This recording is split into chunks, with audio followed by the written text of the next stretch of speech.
watched Emily push her green beans around her plate with that same fierce concentration she usually reserved for avoiding her chores.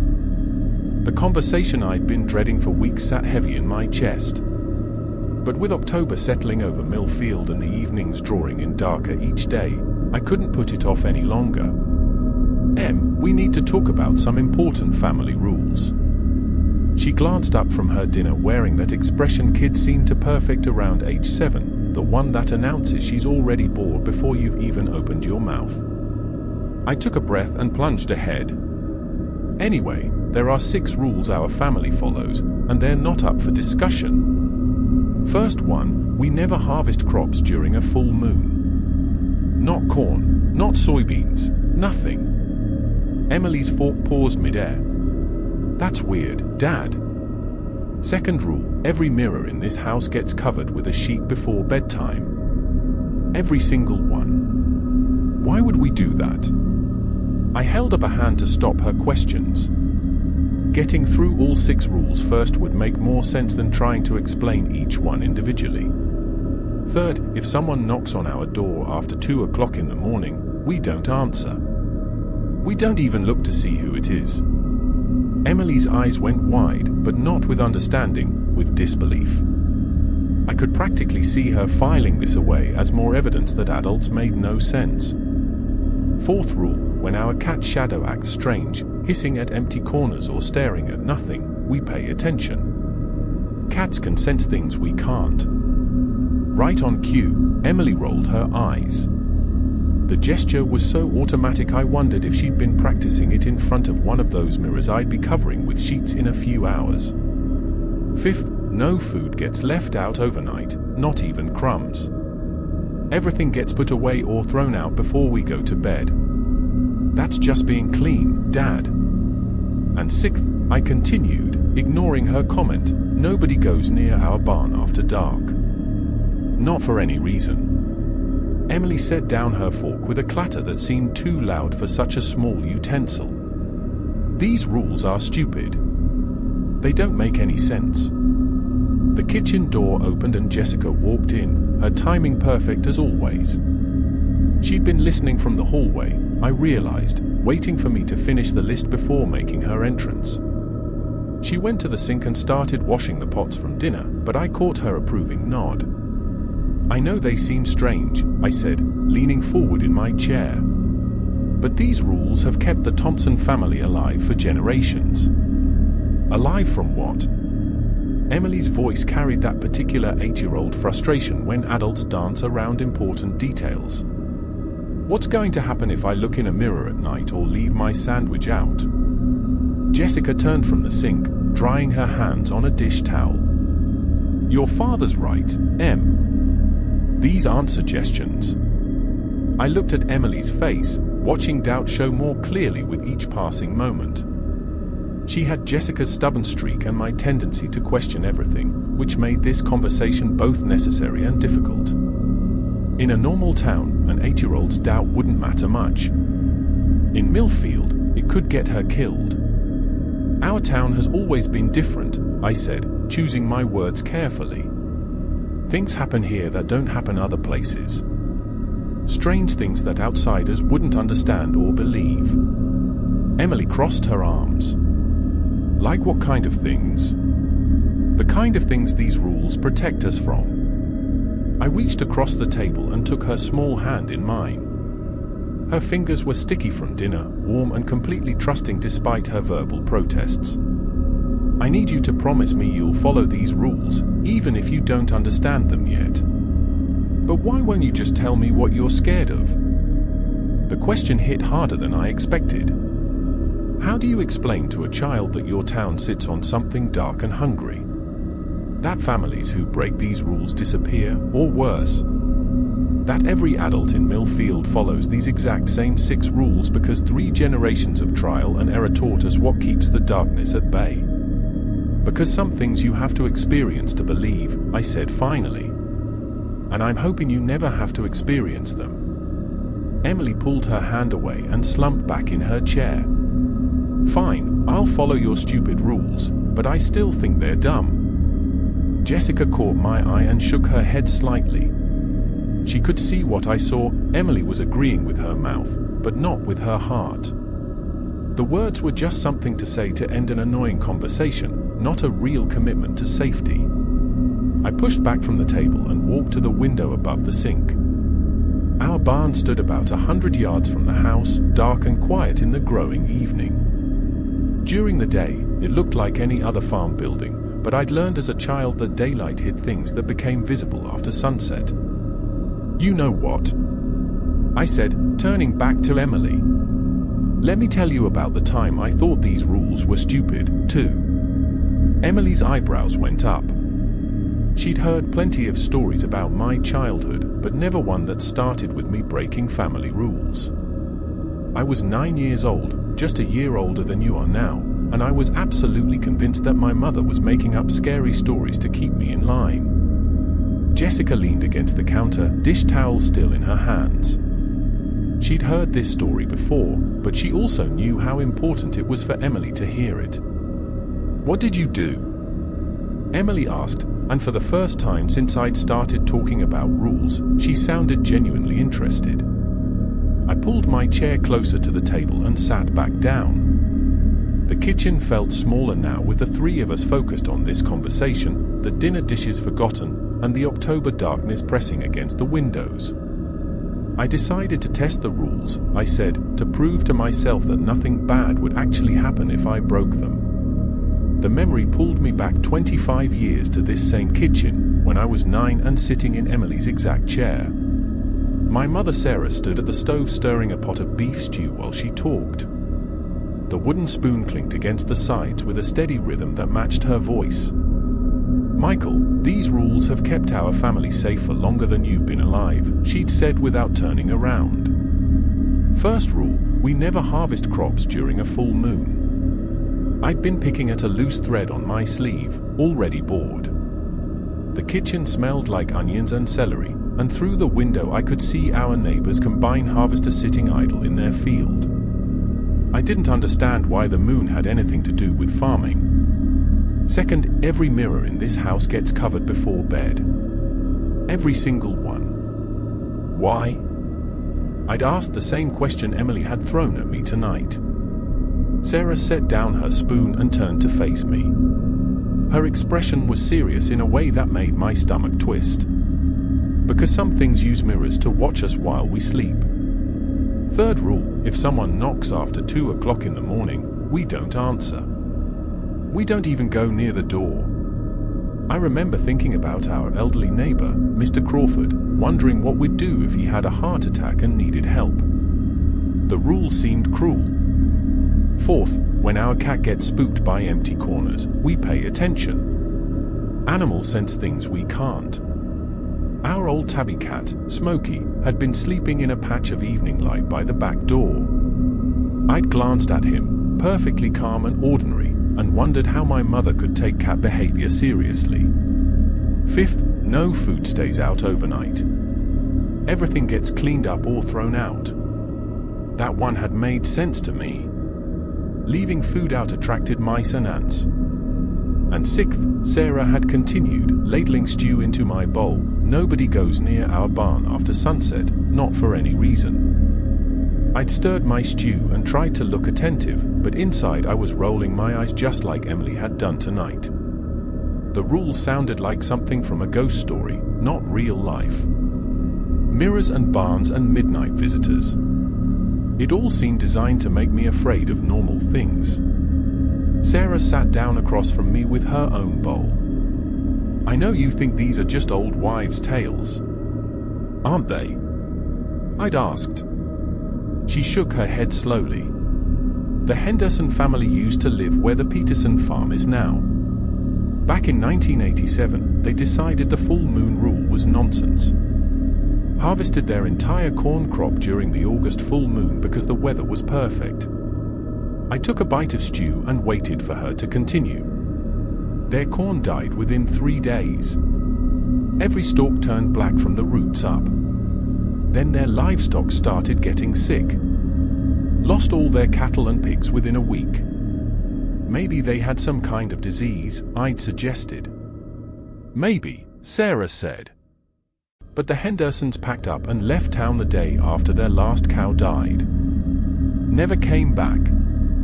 She spooned up some carrots and chewed thoughtfully before going on. The Miller family ignored the mirror rule. Said it was too much trouble to cover all their mirrors every night. Their youngest boy, Tommy, started sleepwalking. His parents would find him standing in front of their hallway mirror at 2 or 3 in the morning, just looking at his reflection. That's not scary, I'd said. Kids sleepwalk. One night, Tommy walked right out of the house. His parents found his bedroom window open and muddy footprints leading into the woods behind their property. They searched for weeks. Sarah met my eyes across the table. Never found him. Never. The stew had started to taste bland in my mouth. What happened to his family? Moved away 6 months later. Couldn't stand living in that house anymore.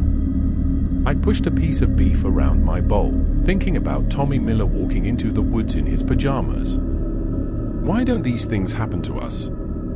Because we follow the rules, Sarah said simply. This town sits on something old, Michael. Something that was here long before the first settlers arrived. Over the years, families learned what attracted its attention and what kept it away, the hard way. What kind of something? Sarah stood up and walked back to the stove. The kind of something that doesn't like to be named or talked about directly. The rules are enough. I'd wanted to ask more questions, but something in her tone told me the conversation was over. Instead, I'd finished my stew while she cleaned the kitchen, thinking about empty mirrors and dead corn and little boys who walked into the woods at night. You don't believe me, Sarah had said as she wiped down the counter. I can see it in your face. I shrugged, not wanting to lie but not ready to admit my doubt either. That's normal, she'd continued. Every child in Millfield goes through the same thing. The rules sound like stories until you understand what they're protecting you from. How will I understand? Sarah had hung up the dish towel and turned to look at me. Her expression was patient but tired, like she was carrying knowledge she wished she didn't have. You'll understand soon enough, she'd said. Every family in this town follows these exact same rules, Michael. Every single one. We don't do that because we enjoy covering mirrors and avoiding barns. We do it because the families who didn't follow the rules aren't here anymore. 2 weeks after my mother had explained those rules to me, I'd convinced myself they were nothing more than family superstitions designed to keep children obedient. The doubt had been building in my mind, and finally I decided to conduct what I thought was a perfectly reasonable experiment. I'd made myself a grilled cheese sandwich after school, eaten half of it while doing homework at the kitchen table, then deliberately left the other half sitting on the counter when I went to bed. The decision felt rebellious and scientific at the same time. If something terrible happened, I'd know the rules had real power. If nothing happened, I'd have proof that my mother was just trying to scare me into good behavior. I'd lain in bed that night, listening to the house settle around me, waiting for strange noises or supernatural visitors. Nothing came. The October wind rattled our windows and made the old farmhouse creak, but those were normal sounds I'd heard my entire life. By morning, I was already planning how I'd tell my mother that her precious rules were just silly traditions. Sarah had gotten up before me, the way she always did, and I'd heard her moving around the kitchen while I got dressed. Then the silence came. No footsteps, no running water, no clatter of breakfast preparations, just complete, unnatural quiet from downstairs. I'd found her standing frozen beside our kitchen table, one hand pressed to her mouth and the other holding the back of a chair so hard her knuckles had gone white. The remains of my grilled cheese sandwich still sat on the counter where I'd left it. But that wasn't what had stopped her in her tracks. In the exact center of our kitchen table lay a dead rat. Not a rat that had been trapped or poisoned or injured in any visible way. This rat looked like it had simply died of pure terror. Its mouth was open in what might have been a scream. tiny claws extended as if it had been trying to escape something. The fur around its eyes was stark white, though the rest of its body remained the normal grey-brown color of field rats. Sarah's face had the same pale, shocked expression I'd see years later when unexpected bills arrived in the mail or when the doctor called with test results. But this was worse. This was the look of someone who understood exactly what they were seeing and knew how much danger it represented. "Michael." Her voice came out barely above a whisper. "Did you leave food out last night?" I'd started to shake my head automatically, the way kids do when they're caught doing something wrong and hope they can still lie their way out of trouble. But something about the dead rat and my mother's expression made honesty feel like the safer choice. "Just half a sandwich," I'd said. I wanted to see if anything would really happen. Sarah's hand dropped from her mouth and she turned to look at me with an expression I'd never seen before. Not anger exactly, though there was plenty of that. Not disappointment, though I could see that too. This was fear mixed with something close to panic. The look of a parent who just realized their child had almost stepped into traffic. "You left food out on purpose." Each word came out sharp and deliberate. "As a test." I'd nodded, suddenly feeling much younger than 9 years old. Sarah grabbed me by both shoulders, her fingers digging into my shirt hard enough to hurt. "Look at that rat, Michael. Look at it closely." I'd forced myself to study the small corpse on our table. Up close, I could see that its fur stood on end all over its body, like it had been struck by lightning. The white patches around its eyes looked burned, though there was no smell of smoke or char. "That rat died of terror," Sarah said, her voice still tight with controlled panic. "Something came into our house last night because you left food out. Something found your sandwich and decided to leave us a message." She let go of my shoulders and walked to the sink, pulling on rubber gloves with quick, smooth movements. "Get dressed. Real clothes, not pajamas. You're going to help me clean this up." The next hour had been unlike anything I'd experienced before. Sarah made me wrap the dead rat in newspaper and carry it outside while she scrubbed our kitchen table with bleach so strong it made my eyes water. She cleaned the counter where my sandwich had been, then the floor, then every surface in the kitchen that might have been touched or seen by whatever had visited us in the night. "Dig a hole behind the tool shed," she told me, handing me a shovel that felt too heavy for my small hands. "Deep enough that other animals won't dig it up." I'd spent an hour digging while Sarah continued cleaning inside. The October ground was hard and full of rocks, and my hands developed blisters that made the shovel handle slippery with sweat. When I finally got the hole deep enough to satisfy her inspection, I buried the rat and covered it with dirt and stones. Sarah had been waiting for me when I came back inside, sitting at the now spotless kitchen table with a cup of coffee she wasn't drinking. "For the next week, you don't leave this house after sunset," she'd said without looking up. "You'll help me with every household chore. Dishes, laundry, cleaning, cooking prep, everything." "Mom, I'm sorry. I didn't think." "No, you didn't think." She'd finally looked at me then, and I could see how tired she looked, like she'd aged years in the past few hours. "But that's not why you're being punished." I'd waited for her to explain, but she'd taken a long sip of coffee first, buying herself time to find the right words. "That dead rat was a warning, Michael. Something came into our home last night while we were sleeping. It found your sandwich and decided to show us exactly what it could do if it wanted to. It could have killed our cat. It could have killed you or me. Instead, it left us a message." Sarah had set down her coffee cup and leaned forward, making sure I was paying attention to every word. "Next time you break one of our rules, it might not be just a rat that dies. Do you understand me?" I'd understood perfectly. The punishment wasn't about the mess or the broken rule or even my deliberate disobedience. It was about the very real danger I'd brought into our house through my carelessness and doubt. For the next week, I'd done every chore Sarah assigned without complaint. I'd helped her cook dinner, wash dishes, fold laundry, and sweep floors. But more importantly, I'd watched her face during those ordinary domestic tasks. She'd checked the locks on our doors 3 times each night. She'd covered every mirror in the house with extra care, making sure no corner or edge showed reflective surface. She'd thrown out food that was barely past fresh and cleaned surfaces that were already spotless. Every action had been done with the careful attention of someone who knew that small mistakes could have terrible consequences. And every night, she checked on me twice before going to bed herself, making sure I was safely in my room and away from windows. The dead rat had taught me something my mother's words alone never could have. The rules weren't random traditions or superstitions designed to control children's behavior. They were survival instructions refined through generations of trial and error, written in the blood of families who'd learned too late what happened when you ignored them. I'd never questioned the rules again after that week. I watched Emily's face change as I finished telling her about the dead rat on our kitchen table.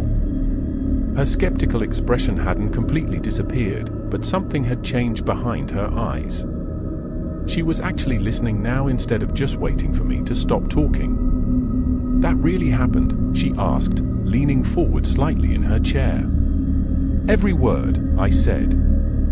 "Ask your grandmother the next time you see her. She'll tell you the same story." Emily picked up her fork and took a small bite of green beans, chewing thoughtfully. "But maybe the rat just got sick and died. Animals die all the time on farms." "Maybe," I said, though I could still remember the way that rat's fur had stood on end, the pure terror frozen in its tiny features. "What do you think are the odds of a terrified rat showing up in our kitchen the exact same night I left food out for the first time in my life?" She didn't answer, but I could see her thinking through the logic. Emily had always been smart about connecting cause and effect, even when she didn't like the conclusions. Jessica finished putting away the last of the dinner dishes and turned around to face us. "Your father learned something important that week. Sometimes the best way to understand why rules exist is to see what happens when you break them." "I don't want to break them," Emily said quickly. "I just think they're weird." "Weird doesn't mean wrong," I said. "And tonight you're going to help me with one of them." Emily's eyebrows went up. "Which one?" "Mirror covering," I said. "Time you learned how to do it properly." An hour later, I stood in our hallway holding an armload of old sheets while Emily watched me demonstrate the correct technique for covering the antique mirror that hung outside the bathroom. The sheet had to cover the entire reflective surface with no gaps or corners showing. "Why does it have to be so exact?" Emily asked as I tucked the fabric carefully around the ornate frame. "Because partial coverage doesn't work," I said, moving to the smaller mirror in the guest bathroom. "If even a tiny piece of mirror shows, it might as well be completely uncovered." Emily held one end of a sheet while I positioned it over the vanity mirror. Her movements were careful and deliberate, though I could tell she still thought the whole process was unnecessary. "How do you know it doesn't work if it's not covered exactly right?" she asked. I paused in my tucking and looked at her. "Because other families have tried shortcuts. The Millers I told you about. They used to cover their mirrors with towels that were too small, left the edges showing. What happened? Their daughter started having nightmares about faces in mirrors. Faces that weren't her own." I finished securing the sheet and moved toward Emily's bedroom.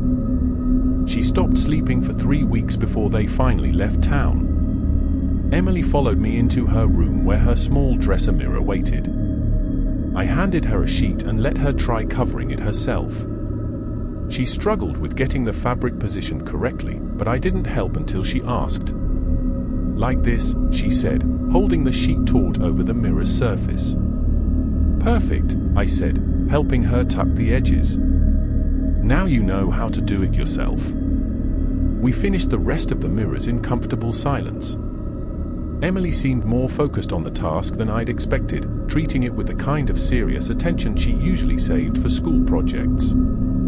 When we covered the last mirror in the living room, she stepped back and looked around at our work. It makes the house feel different, she said. She was right.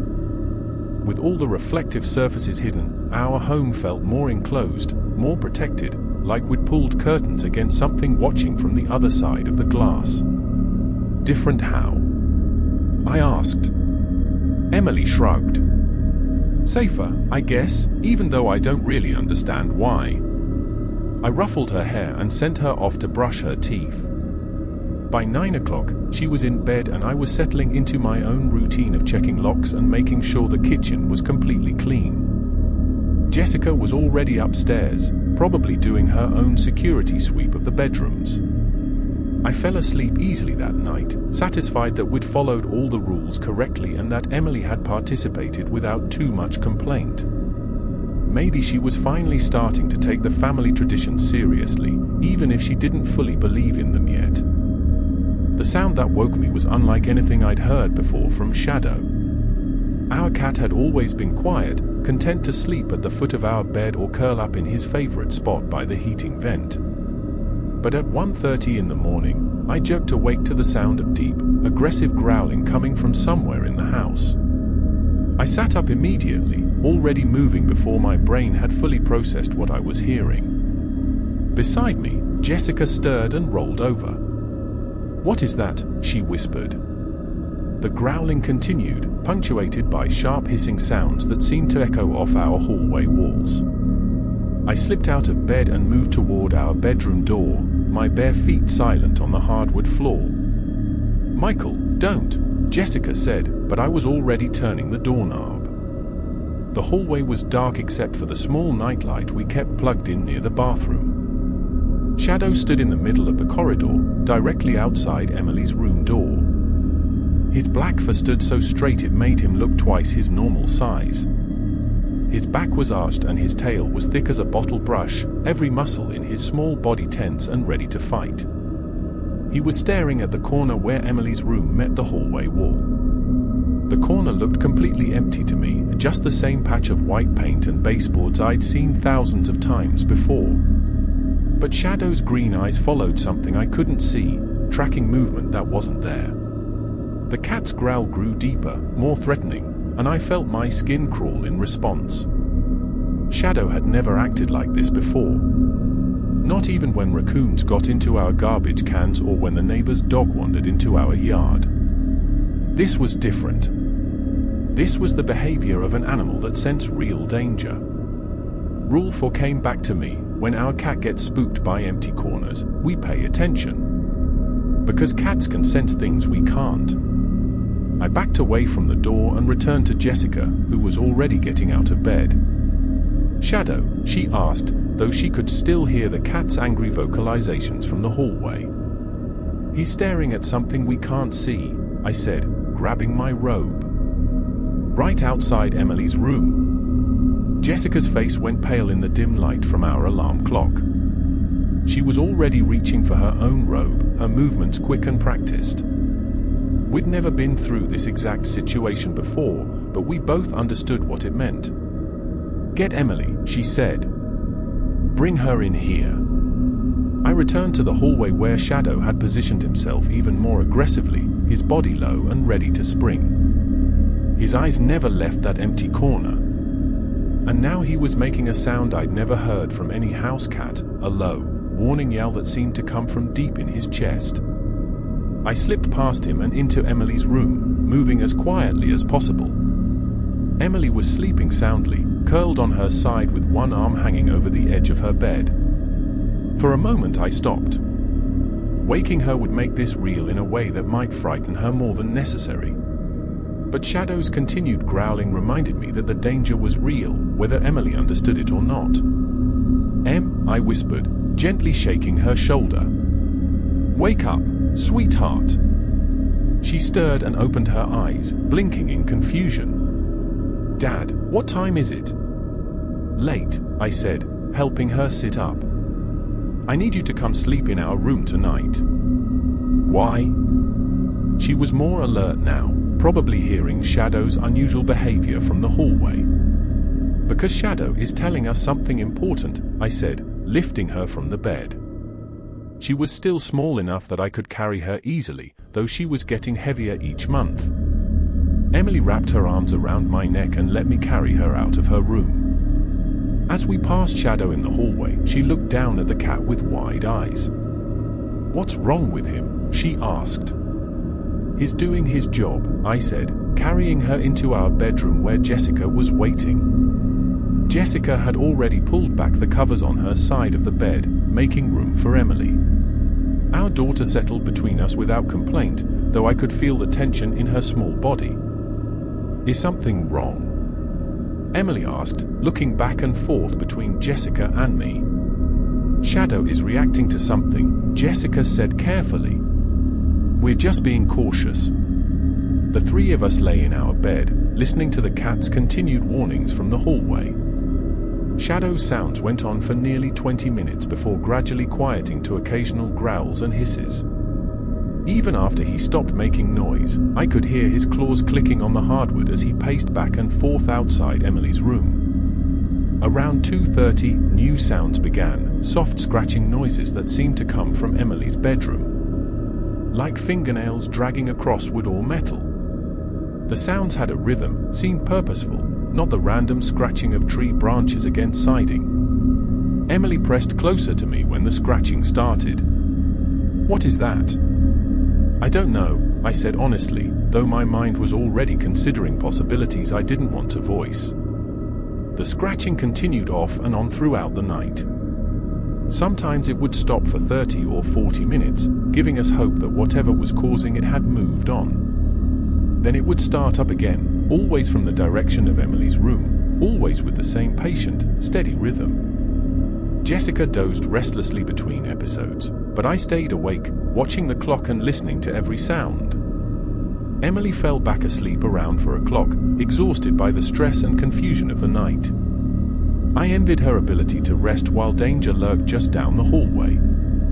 Shadow never left his post outside Emily's room. Even when the scratching sound stopped, I could hear him walking back and forth in the hallway, keeping watch until the first hint of grey light appeared around our bedroom curtains. When full dawn finally arrived, the scratching sound stopped completely. Shadow's growling faded to occasional wary meows, and gradually the house returned to its normal morning quiet. Emily woke up as Jessica and I were getting dressed. She sat up in bed, rubbing her eyes and looking around our room as if she'd forgotten how she'd gotten there. "Can I go back to my room now?" she asked. "Let's check it first," I said, pulling on my shoes. The three of us walked down the hallway together. Shadow was sitting outside Emily's door like a guard, his fur finally lying flat against his body. He looked up at us as we got closer, then walked over to rub against Jessica's legs as if to say his job was finished. I opened Emily's bedroom door and immediately saw the problem. Her window was standing wide open, the screen pushed outward and hanging at an odd angle. October morning air flowed into the room, carrying the scent of dead leaves and damp earth. "I didn't open that," Emily said immediately, moving to stand behind me. "I know you didn't," I said, though my attention was focused on the floor beneath the window. Muddy footprints tracked across Emily's hardwood floor, starting directly under the open window and leading toward her bed. The prints were larger than any of ours, with a strange, long shape that didn't look quite human. They were dried now, but I could see the clear outline of each toe and the deep marks left by whatever had made them. Emily saw the prints at the same time I did. Her hand grabbed my arm so tightly her fingernails dug into my skin. "Something was in my room," she said, her voice barely above a whisper. I walked carefully around the muddy tracks, trying not to disturb them while I looked at the window.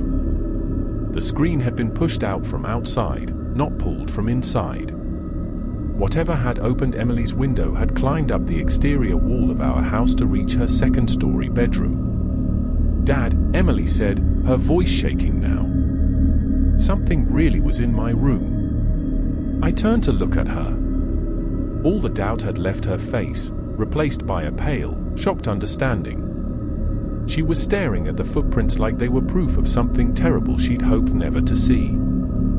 "Shadow saved you," I said, walking back to where she stood in the doorway. He heard or sensed whatever this was before it could get to you. Emily looked down at our cat, who was now sitting calmly beside her feet.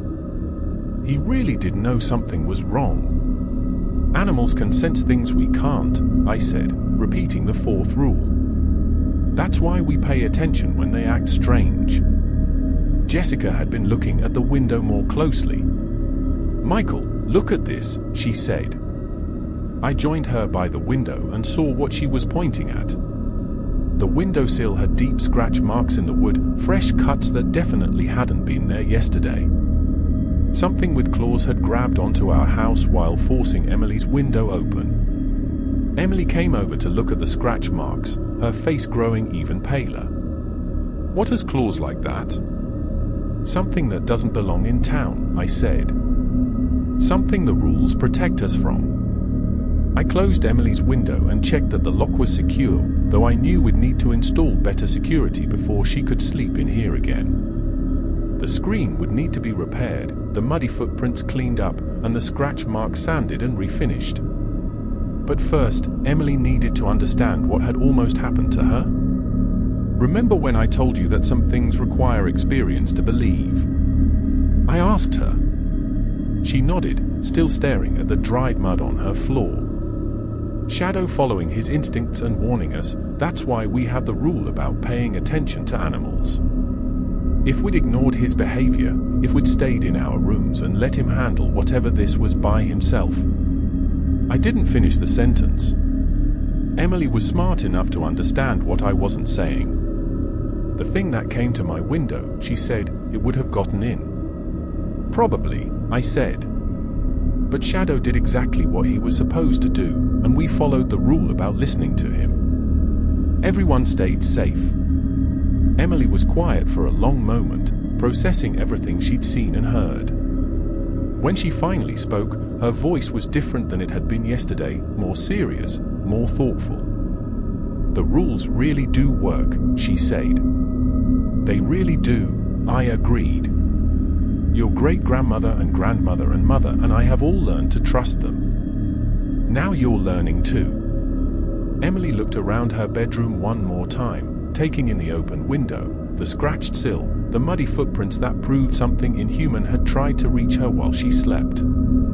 Then she looked down at Shadow, who had followed us into the room and was now sitting calmly in a patch of morning light. Good cat, she said quietly, reaching down to scratch behind his ears.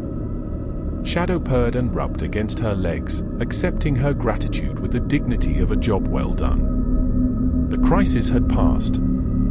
The danger had been stopped. And our family had successfully followed the rules that kept us alive in this strange town. Emily would never doubt those rules again. 3 days had passed since we'd cleaned the muddy footprints from Emily's bedroom floor, and I'd started to believe that our daughter had truly learned her lesson about the family rules. She'd been helping Jessica cover mirrors each evening without being asked, and I'd caught her double-checking that all food was properly stored before bedtime. The careful way she moved through our daily routine suggested that seeing those inhuman footprints had changed how she viewed our family's traditions.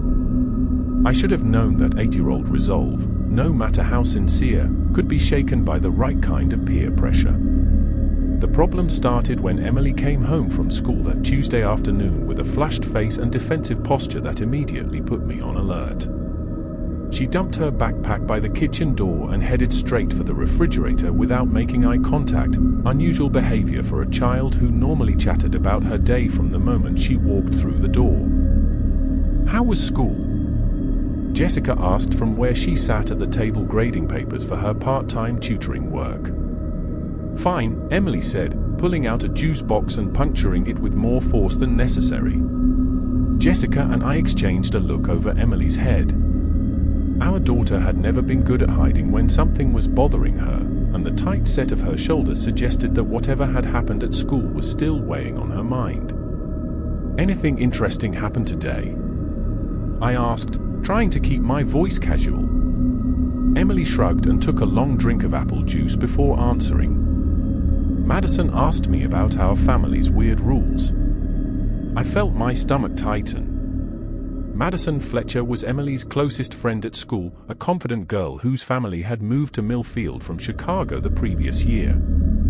The Fletchers were newcomers who hadn't yet learned about the delicate balance that kept our town functioning. And I'd been dreading the moment when their daughter would start asking questions about local customs. "What kind of questions?"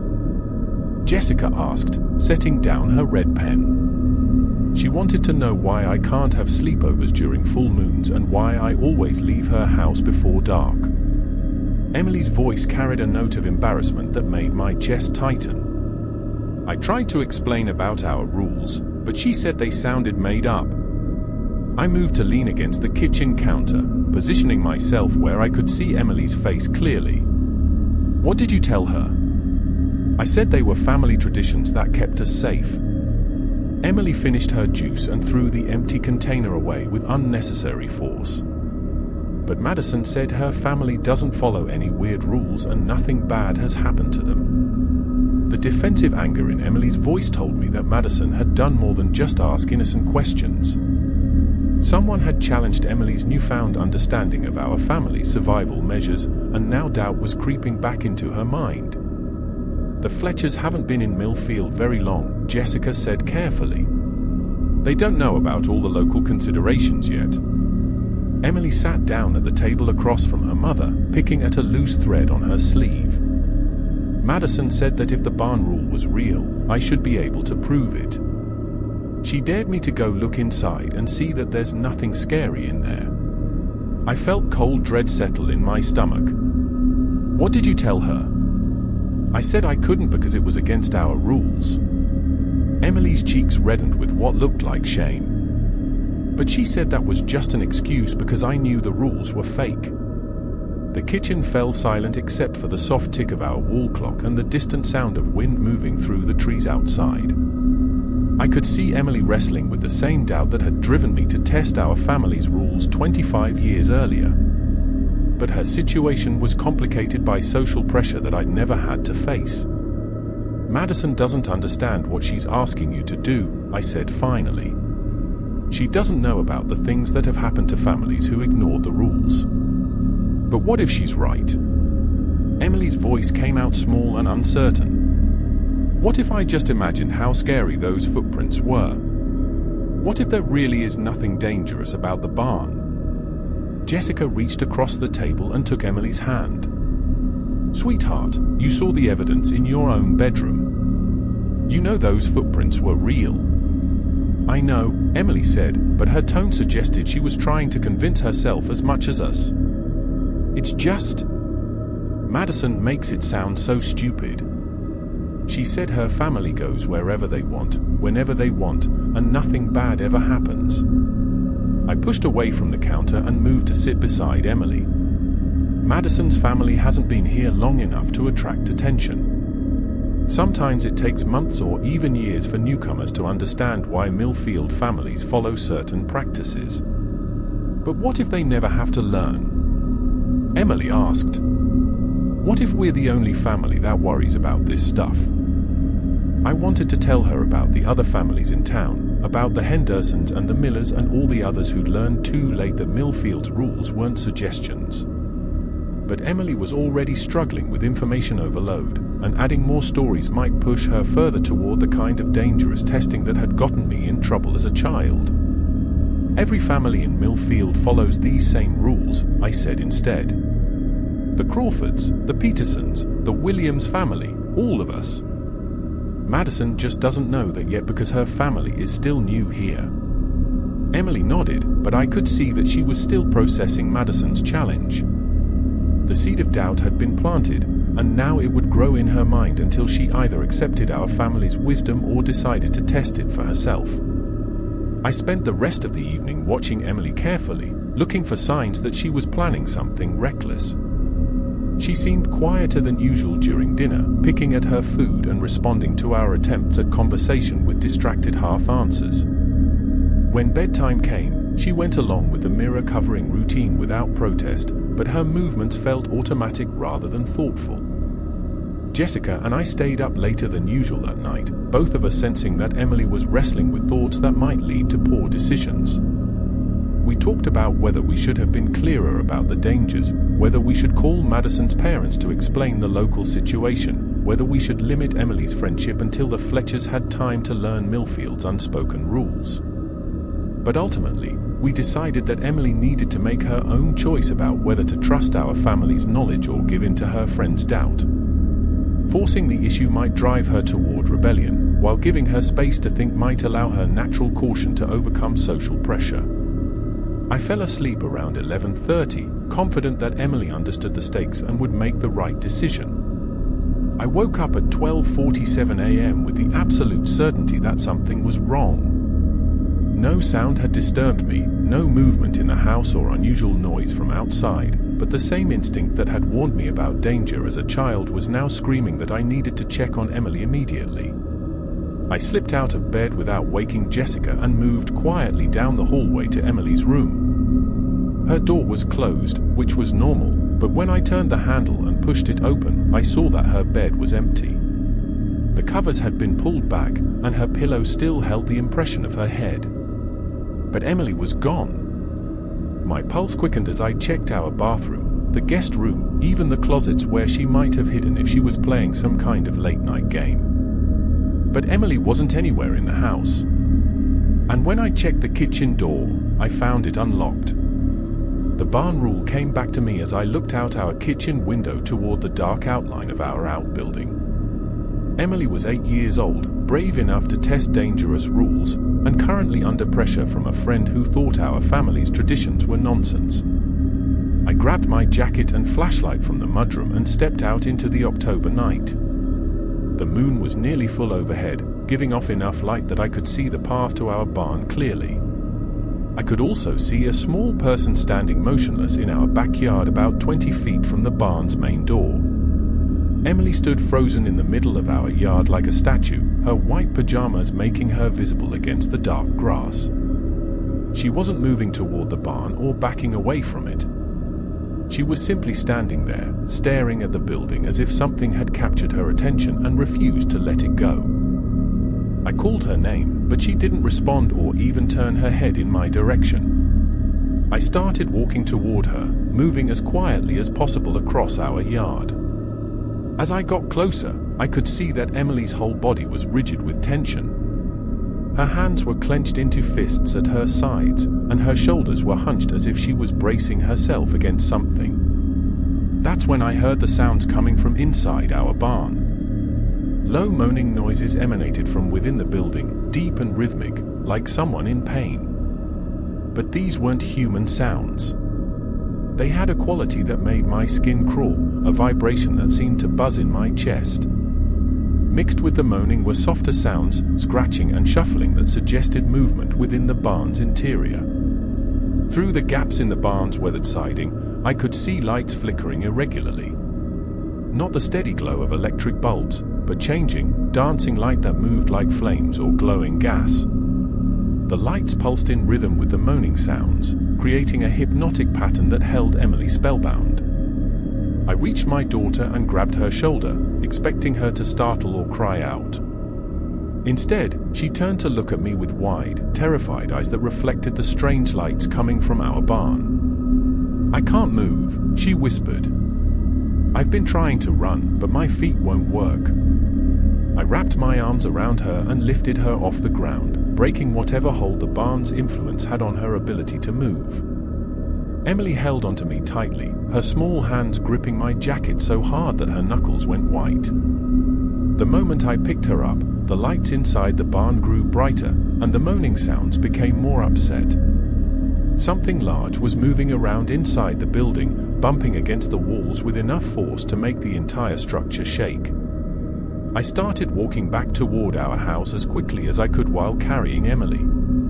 She was heavier than she'd been 3 days ago when I'd carried her from her bedroom, but adrenaline made it easy to move fast across our yard. Behind us, the barn door began to move. I didn't look back to watch it happen, but I could hear the old hinges creaking as the heavy wooden door slowly swung open. The sound was deliberate and controlled, not like wind pushing against loose hardware. Something was opening our barn door from the inside. Emily made a small, frightened noise and buried her face against my neck. "Don't let it get me," she whispered. "I won't," I said, lengthening my stride. The moaning sounds grew louder as the barn door opened wider, and now they were joined by other noises, heavy breathing and the scrape of claws against wood. Whatever lived in our barn was coming out into the night, and I could hear it moving across our yard behind us. I reached our kitchen door and fumbled with the handle while trying to hold Emily securely. My hands were shaking badly enough that it took 3 tries to get the door open, and Emily was crying quietly against my shoulder. We tumbled through the doorway and I slammed the door behind us, turning the deadbolt and sliding the chain lock into place. Emily was sobbing now, her whole body shaking with terror and relief. "It was real," she said between sobs. "It was real and I couldn't run and it was coming out of the barn." I carried her into the living room and sat down on our couch, holding her close while she cried. Through our front windows, I could see movement in our yard, something large and dark that stayed just at the edge of the light from our porch lamp. Jessica appeared at the top of the stairs in her robe, alerted by Emily's crying. She took one look at us and came down immediately. "What happened?" she asked, sitting beside us on the couch. "Emily went to the barn," I said quietly. Something was waiting for her. Jessica's face went pale, but she didn't say anything that might make Emily feel worse about her decision. Instead, she reached over and rubbed our daughter's back while Emily continued crying against my chest. It took nearly an hour for Emily to calm down enough to tell us what had happened.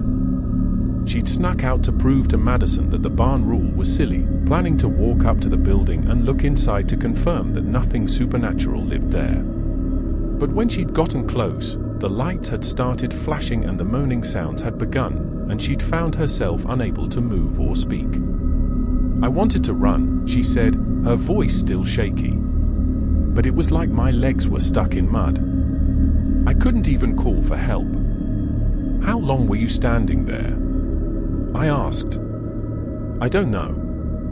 It felt like hours, but maybe it was just a few minutes." Emily wiped her nose on the tissue Jessica had brought her. The sounds kept getting louder, and the lights kept getting brighter, and I knew something was coming out to get me. Jessica and I looked at each other over Emily's head. Our daughter had come closer to real danger than either of us had ever experienced. Whatever lived in our barn had been actively hunting her, not just leaving warning messages the way it had when I'd broken the food rule as a child. "I'm sorry," Emily said. "I know I shouldn't have gone out there. I just wanted to prove to Madison that there was nothing scary about it." "Madison doesn't understand what she was asking you to do," I said. "She doesn't know about the things that live in Millfield." "But now I do," Emily said firmly. "I really, really do." We stayed awake for the rest of the night, taking turns keeping watch while Emily slept restlessly between us on the couch. I could hear occasional sounds from our yard, scratching noises and soft footsteps that circled our house before eventually going back toward the barn. When dawn broke, the sound stopped completely. Whatever had come out of our barn had returned to its daytime hiding place, leaving our yard quiet and seemingly normal. After breakfast, Emily asked if she could see the barn in daylight.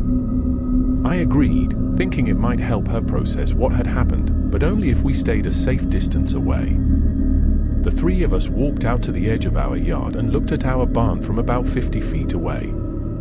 In morning light, it looked completely ordinary, just a weathered farm building that housed tools and equipment. But the main door, which I clearly remembered closing and latching the day before, stood wide open.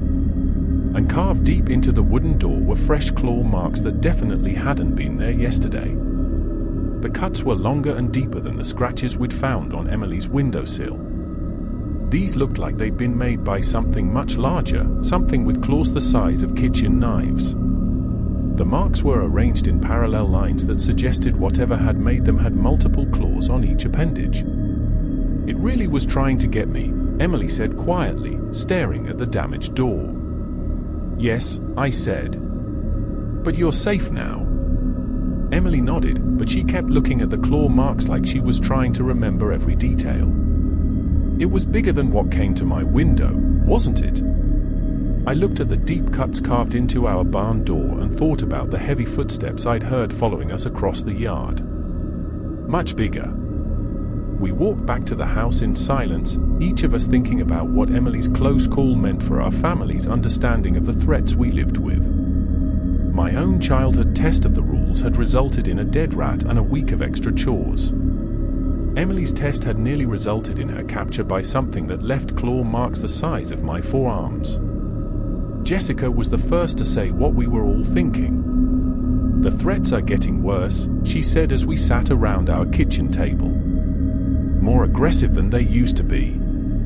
Or maybe they're getting stronger," I said, thinking about the way Emily had been frozen in place. The thing in the barn didn't just scare her. It held her there. I couldn't move at all, Emily confirmed. Even when I wanted to run, even when I was scared, I just couldn't make my legs work. Jessica reached across the table and took Emily's hand. "Whatever the reason, we need to be even more careful about following the rules. All of them. All the time." Emily squeezed her mother's fingers and looked at both of us with an expression that was much older than her 8 years. "I'll never doubt them again," she said. "I promise. And I'm going to tell Madison that some things are too dangerous to test." I believed her completely. Emily had seen and felt things that no amount of peer pressure could make her forget. She understood now that our family's rules weren't old traditions or parental control measures. They were the only thing standing between us and the hungry darkness that waited for families to make mistakes. The barn door would need to be fixed, and we'd have to figure out how to secure it better against future break-ins. But more importantly, Emily would grow up knowing exactly why our family followed 6 specific rules, and she'd never again be tempted to test whether they were really necessary. The knowledge had cost her a night of terror, but it might have saved her life. I stood at the kitchen sink washing breakfast dishes, watching through the window as Emily led her younger cousin Rebecca around our property with the focused intensity of a drill sergeant. 6 months had passed since Emily's terrifying encounter at the barn, and the change in her behavior had been remarkable. Where she'd once rolled her eyes at our family's traditions, she now enforced them with a dedication that sometimes surprised even Jessica and me. The April morning was bright and warm, perfect for Rebecca's first visit to our farm. My sister Karen had brought her 8-year-old daughter from Indianapolis for spring break, and I'd been looking forward to seeing how Emily would handle having another child around during her crash course in Thompson family survival. "No, Becca, you can't go near the barn," Emily was saying as the 2 girls walked past the kitchen window. "Not ever. Not even during the day when it looks safe." Rebecca's blonde ponytail bounced as she turned to face her older cousin. "But why? It's just a building." Emily stopped walking and faced Rebecca with the same serious expression I'd seen her use when explaining homework to confused classmates. "Because something lives in there that comes out at night. Something with big claws that wants to hurt people who don't follow our family's rules." I dried my hands on the dish towel and moved closer to the window, curious to hear how Emily would handle this teaching moment. Jessica looked up from her coffee and joined me, both of us watching our daughter take on a responsibility that had been passed down through generations of Thompson children. "That sounds made up," Rebecca said, echoing the skepticism Emily had shown just months earlier. "I thought it was made up too," Emily replied calmly, until I saw the footprints in my bedroom and almost got caught by the thing in the barn. Rebecca's eyes widened, and I could see her thinking about this information with the same mix of disbelief and curiosity that every Thompson child experienced when first learning about Millfield's dangers. Emily continued walking toward our garden, keeping a safe distance from the barn while keeping Rebecca engaged in conversation. "Our family has 6 rules that keep us alive. Want to hear them?" "I guess," Rebecca said, though her tone suggested she was still deciding whether to take her cousin seriously. Emily began reciting the rules with perfect accuracy, her voice carrying the same authority Sarah had used when teaching me decades earlier. She explained each rule clearly and concisely, never rushing or showing impatience when Rebecca asked questions.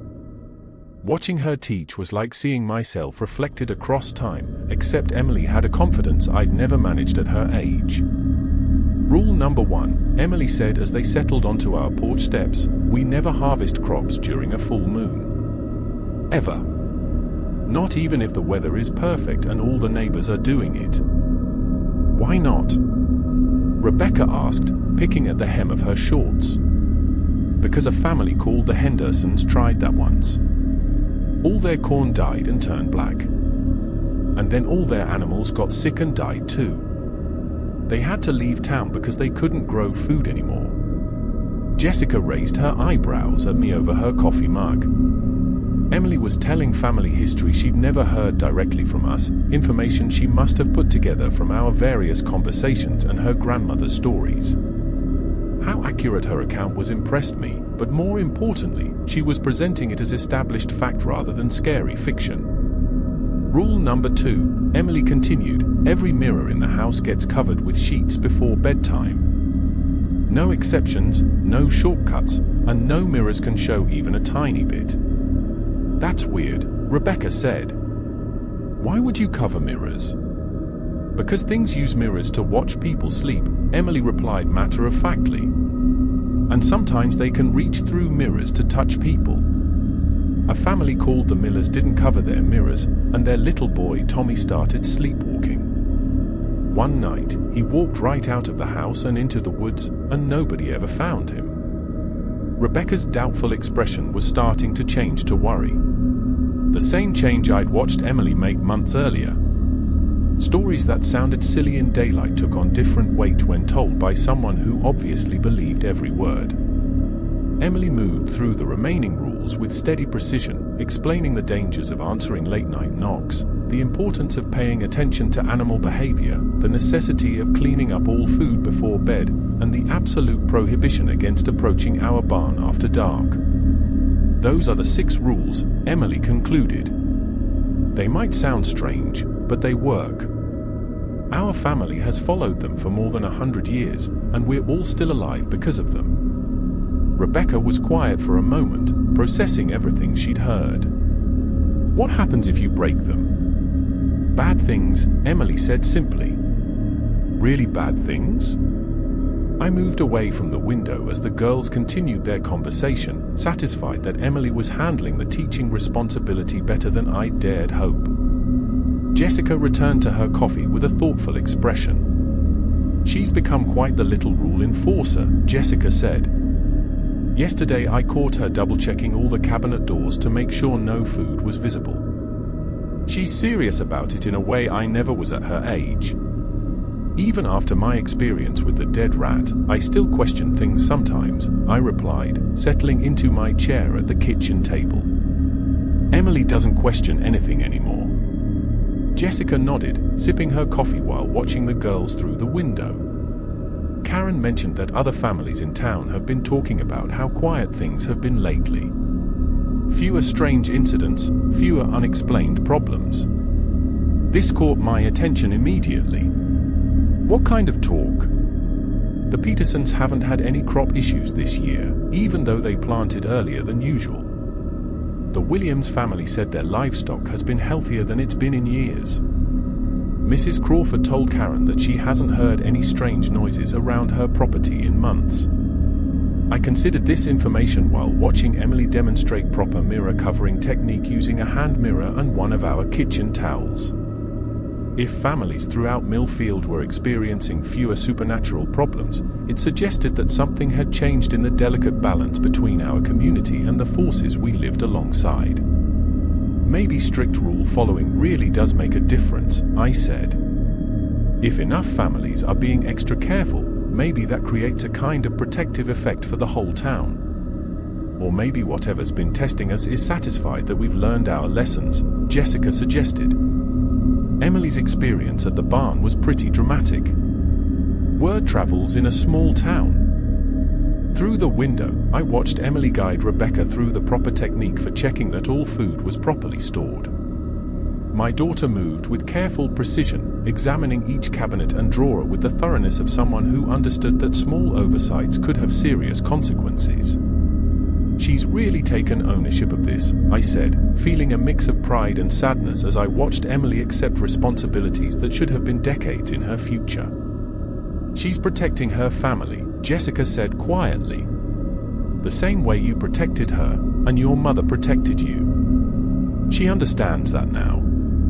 Emily and Rebecca came back inside as I was starting lunch preparations. Rebecca looked subdued but thoughtful, the way children do when they're processing information that challenges their understanding of how the world works. Dad, Emily said, hanging her jacket on the mudroom hook with practiced efficiency, I told Becca about the dead rat and about what happened to me at the barn. She wants to know if it's really true. Rebecca looked up at me with wide eyes, clearly hoping I would tell her that Emily had been making up stories to scare her. Instead, I knelt down to her level and spoke with the same serious tone my mother had used with me decades earlier. Every word is true, I said. Your cousin is teaching you things that could save your life if you ever decide to live in a place like Millfield. You should listen carefully to everything she tells you. Rebecca nodded seriously, and I could see her storing Emily's lessons as important information rather than entertaining fiction. Emily looked proud that an adult was taking her teaching seriously. After lunch, Karen returned from her errands in town and found her daughter unusually quiet and thoughtful. When she asked Rebecca about her morning, our niece launched into a detailed recap of everything Emily had taught her about the Thompson family rules. She's quite the little teacher, Karen said to me privately while the girls played outside. Rebecca's never been this attentive to safety instructions before. Emily learned the hard way that the rules matter, I replied. She won't let anyone else make the same mistakes she almost made. That evening, I helped Emily with her homework while Jessica prepared dinner. Emily worked through her math problems with the same careful attention she brought to following our family's rules, double-checking each answer before moving to the next question. Dad, she said as she finished the last problem, when I grow up and have kids of my own, will I have to teach them these same rules? The question caught me off guard, though I realized I should have expected it. Emily was smart enough to understand that the responsibilities she'd inherited weren't temporary childhood lessons, but permanent family obligations.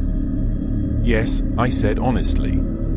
If you stay in Millfield and raise your family here, you'll need to teach your children exactly what I taught you. Emily nodded thoughtfully, pencil tapping against her homework sheet. And if they don't believe me at first, like I didn't believe you, then you'll have to find ways to help them understand, just like I did with you.